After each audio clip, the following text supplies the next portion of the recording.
मयि सर्वाणि कर्माणि संन्यास अध्यात्म चेतसा निराशीर निर्ममो भूत्वा युद्धस्य विगतज्वरा।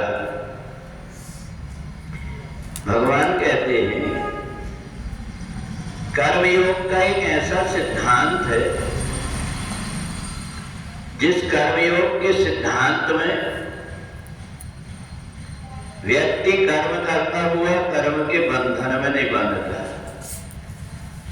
और ऐसा नहीं कि भगवान जो उपदेश दे रहे हैं कर्मयोग का वो दूसरों के लिए दे रहे हैं, ऐसा नहीं है। भगवान कहते हैं मैं भी कर्म करके देख बताता हूं, मेरे द्वारा भी कर्म होता है और मेरे द्वारा भी अगर मैं कर्म नहीं करूंगा तो दूसरे व्यक्ति को उपदेश देने वाले बहुत मिल जाएंगे। दूसरों को उपदेश दे देते परंतु अपने जीवन में नहीं उतारते। और इसलिए भगवान ने कर्म का विशेष सिद्धांत ये बताया कि जो सलाह तुम दूसरों को देते हो खुद अपने आचरण में भी उसको उतार करके देखो। और भगवान श्री कृष्ण इतने बड़े परमात्मा होते हुए भी घर के काम करना, बछड़ा चराना, रथ हाँकना, ये सब भगवान अच्छी तरह से जानते हैं। जबकि तीनों लोगों के मालिक भगवान इसलिए कर्म करके बताते हैं कि यदि हम कर्म नहीं करेंगे तो हमारे देखा सीखी दूसरा व्यक्ति भी कर्म नहीं करेगा।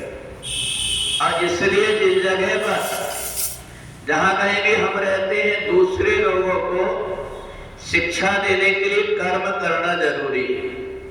और ये शरीर जो इस शरीर को अगर आलस्य में तुमने जीवन बिताए भी तो ये शरीर बेकार हो जाएगा, तुम्हारे काम करने की आदत छूटी और तुम्हें परेशानी होने लगेगी। इसलिए कर्म करने वाला जो व्यक्ति है वो अपने शरीर को भी दुरुस्त रखता है और अपने मन को भी।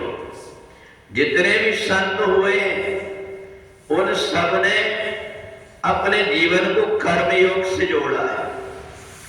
अगर कोई व्यक्ति संसार में रहकर के कर्म नहीं करता है, दूसरों का आश्रित हो जाता है, तो ऐसे व्यक्ति को फिर उसका जीवन की दिनचर्या बिगड़ जाती है। जिस व्यक्ति को बड़े अभिमान से ये कहते हैं कि हम अपने घर में एक गिलास पानी लेकर के नहीं पीते, उस व्यक्ति से बढ़कर के मूर्ख और कोई नहीं होता। क्योंकि उसको भगवान ने शरीर दिया और शरीर जब दिया है तो उसका उपयोग भी है। अगर हम इन हाथों को काम से बचा करके रखेंगे भी तो ये काम के नहीं रह जाएंगे हाथ। हम अगर अपने पैर को चलने के काम में नहीं लगाएंगे तो एक दिन एक शरीर के पैर भी काम करना बंद कर देंगे। इसलिए भगवान ने जो कुछ भी हमको शरीर दिया इसका हम सदुपयोग करें और कैसा कर्म करें, ये भगवान ने तीसरे अध्याय में बताया कि तुम जब कभी कर्म करते हो आसक्ति को छोड़ करके करो, फल की इच्छा का ध्यान मत रखो कि हमें इससे क्या मिलेगा। और दूसरा, जो कुछ भी कर्म करते हो उस कर्म को परमात्मा को समर्पित कर दो, तो तुम्हारी इस प्रकार की छोटी छोटी क्रियाएं परमात्मा की पूजन बन जाती।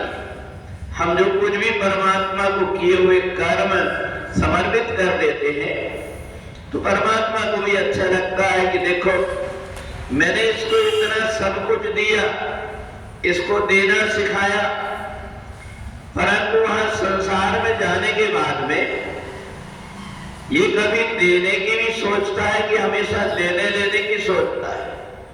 जो लेने लेने की हमेशा सोचते रहता है वो हमेशा दुखी रहता है, चाहे जितना भी धन कमा ले परंतु उसको चैन नहीं मिलेगी। परंतु जिसकी देने की आदत बन गई अपने खाते से भी थोड़ा सा निकाल करके दूसरे को दे देता है, क्योंकि उसकी देने की आदत, और जिसकी लेने की आदत है भले वह उसके काम का नहीं, परंतु वो दूसरों को दे नहीं पाता। इसलिए नहीं दे पाता क्योंकि उसकी आदत नहीं, उसका स्वभाव बना हुआ है देने का। इसलिए लेने से ज्यादा जो देने के विषय में सोचने लगता है, तो परमात्मा उसको देने में कमी नहीं करते। और नहीं तो जैसे वो कंजूसी करता है, भगवान भी वैसा ही करने लगते हैं। तो इसलिए हम अपने जीवन में जो कुछ भी कर्म करते हैं, वो कर्म निष्काम भाव से हो, उससे हमें क्या मिलेगा ये भी मत सोचो, उसमें आसक्ति भी मत रखो। जो कुछ भी हमारा कर्म था हमने कर दिया, इसके बदले परमात्मा की इच्छा, ऐसा मान करके जो अपने दिनचर्या को बना लेता है, वो कर्म योग का काम करते हुए भी कर्म के बंधन से मुक्त हो जाता है। बोले वृंदावन बिहारी लाल की जय।